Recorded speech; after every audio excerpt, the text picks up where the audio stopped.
San Francisco കടലിലെ ആൽക്കാട്രാസ് വെറുമൊരു ജയിലായിരുന്നില്ല. തടവുകാരുടെ സ്വപ്നങ്ങൾ കരിച്ചുകളയുന്ന ഒരു കൊടും തടവറയായിരുന്നു അത്. വൻമതിലുകൾ, ഇരുമ്പ് കമ്പികൾ, നിർത്താതെ കാവൽ നിൽക്കുന്ന പാറാവുകാർ, കടലിന്റെ കൊടുന്തണുപ്പും അതിശക്തമായ ഒഴുക്കുകളും ഇതെല്ലാം ചേർന്ന് ആൽക്കാട്രാസിനെ ഒരു പേടിപ്പിക്കുന്ന സ്ഥലമാക്കി മാറ്റി. മറ്റ് ജയിലുകളിൽ നിന്ന് രക്ഷപ്പെടാൻ ശ്രമിച്ചവരെയും പിടികിട്ടാപ്പുള്ളികളെയും അടയ്ക്കാൻ വേണ്ടിയാണ് ഈ ജയിലുണ്ടാക്കിയത്. ഇവിടെ നിന്ന് ഒരു മനുഷ്യനും ജീവനോടെ രക്ഷപ്പെടില്ലെന്ന് ലോകം ഉറച്ചു വിശ്വസിച്ചു. 1960-ൽ ഫ്രാങ്ക് മോറിസ് എന്നൊരു തടവുകാരൻ ആൽക്കാട്രാസിലെത്തി. ബാങ്ക് കൊള്ളയും മോഷണവും ഉൾപ്പെടെ പല കുറ്റകൃത്യങ്ങളും ചെയ്ത മോറിസ് വേറെ ജയിലുകളിൽ നിന്നും രക്ഷപ്പെടാൻ പലവട്ടം ശ്രമിച്ചിട്ടുണ്ട്. അതുകൊണ്ടാണ് ഏറ്റവും കടുപ്പമുള്ള ആൽക്കാട്രാസിലേക്ക് അയാളെ മാറ്റിയത്. മോറിസിനൊപ്പം ജോൺ, ക്ലാരൻസ് ആംഗ്ലിൻ എന്ന 2 സഹോദരങ്ങളും ആൽക്കാട്രാസിലുണ്ടായിരുന്നു. അവരും കൊള്ളക്കേസുകളിൽ ശിക്ഷിക്കപ്പെട്ടവരായിരുന്നു, ധൈര്യശാലികളുമായിരുന്നു. മറ്റ് ജയിലുകളിൽ നിന്ന് ചാടിപ്പോകാൻ ശ്രമിച്ച ചരിത്രം അവർക്കുമുണ്ടായിരുന്നു. അങ്ങനെയുള്ളവരെ പൂട്ടിയിടാൻ വേണ്ടിയാണ് ഈ ജയിലുണ്ടാക്കിയത്. ജയിലിന്റെ മടുപ്പിക്കുന്ന ദിവസങ്ങൾക്കിടയിലും മോറിസിന്റെ ബുദ്ധി ഒരു വഴി കണ്ടുപിടിച്ചു. ജയിലിന്റെ കെട്ടിടത്തെക്കുറിച്ച് അയാൾ സൂക്ഷിച്ചു പഠിച്ചു. ജയിലിന്റെ ചുമരുകളിലെ എയർവെന്റുകൾക്കരികിൽ ആരും ശ്രദ്ധിക്കാത്ത ഒരു രഹസ്യപാതയുണ്ടെന്ന് അയാൾ കണ്ടെത്തി. ഒരു രക്ഷപ്പെടൽ എന്നത് അവിടെ അസാധ്യമായിരുന്നു. എന്നാൽ മോറിസ് അത് സാധ്യമാക്കാൻ ഉറച്ചു. അയാളുടെ മനസ്സിൽ ഒരു അപകടകരമായ പദ്ധതി രൂപപ്പെട്ടു.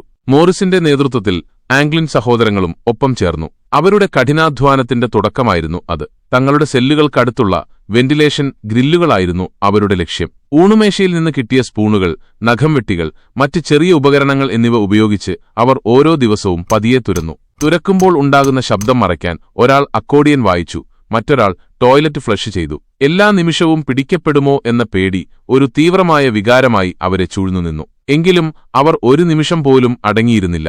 കാവൽക്കാരെ കബളിപ്പിക്കാനായി അവർ ഒരു സൂത്രം കണ്ടെത്തി. തങ്ങളുടെ കിടക്കയിൽ സോപ്പ്, ടോയ്ലറ്റ് പേപ്പർ, ജയിലിലെ ബാർബർ ഷോപ്പിൽ നിന്ന് കിട്ടിയ മുടി എന്നിവ ചേർത്ത് തങ്ങളുടെ തലയുടെ രൂപങ്ങളുണ്ടാക്കി. രാത്രിയിൽ ഉറങ്ങുമ്പോൾ ഈ രൂപങ്ങൾ തലയിണയിൽ വെച്ച് പുതപ്പിട്ട് മൂടും. കാവൽക്കാർ ദൂരെ നിന്ന് നോക്കുമ്പോൾ തടവുകാർ ഉറങ്ങുകയാണെന്ന് തോന്നും. ഇത് അവരുടെ ധൈര്യത്തിന്റെയും സൂത്രവിദ്യയുടെയും ഒരു തെളിവായിരുന്നു. കടലിലൂടെ രക്ഷപ്പെടാൻ ഒരു ചങ്ങാടം നിർമ്മിക്കേണ്ടിയിരുന്നു. ജയിലിൽ നിന്ന് അവർക്ക് റബ്ബർ റെയിൻകോട്ടുകൾ കിട്ടി.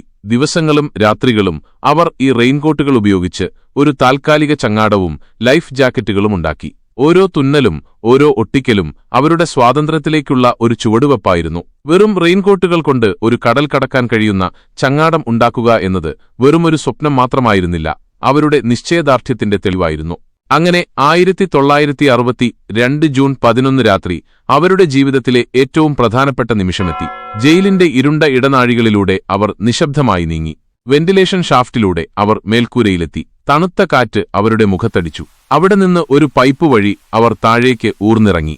ജയിലിന്റെ പിന്നിലെ കടൽത്തീരത്ത് കൊടുന്തണുപ്പിൽ അവർ തങ്ങളുടെ ചങ്ങാടം വേഗത്തിൽ വീർപ്പിച്ചു. കാറ്റിന്റെയും കടലിന്റെയും ഭീകരമായ ശബ്ദത്തിൽ അവരുടെ ഹൃദയമിടിപ്പ് മാത്രം ഉച്ചത്തിൽ കേട്ടു. നിശബ്ദമായി അവർ ചങ്ങാടത്തിൽ കയറി ഇരുണ്ട കടലിലേക്ക് തുഴഞ്ഞു. കടലിലെ തണുപ്പും ശക്തമായ ഒഴുക്കും അവരെ പരീക്ഷിച്ചു. ഓരോ നിമിഷവും ഒരു വലിയ വെല്ലുവിളിയായിരുന്നു. കൂറ്റൻ തിരമാലകൾ അവരുടെ ചങ്ങാടത്തെ വിഴുങ്ങാൻ ശ്രമിച്ചു.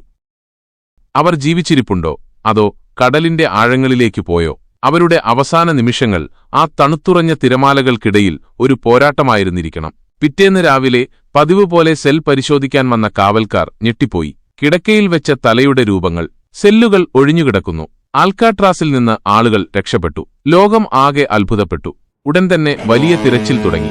ദിവസങ്ങളോളം കടലിൽ തിരഞ്ഞെങ്കിലും ഒരു ചങ്ങാടത്തിന്റെ അവശിഷ്ടങ്ങളും ഒരു തുഴയും മാത്രമാണ് പിന്നീട് കിട്ടിയത്. അവരുടെ ശരീരം കണ്ടെത്താനായില്ല. Frank Morris, John Anglin, Clarence Anglin, അവർക്ക് എന്ത് സംഭവിച്ചു എന്ന് ഇന്നും ആർക്കും അറിയില്ല. അവർ കടലിൽ മുങ്ങി മരിച്ചോ അതോ കടൽ കടന്ന് പുതിയൊരു ജീവിതം തുടങ്ങിയോ?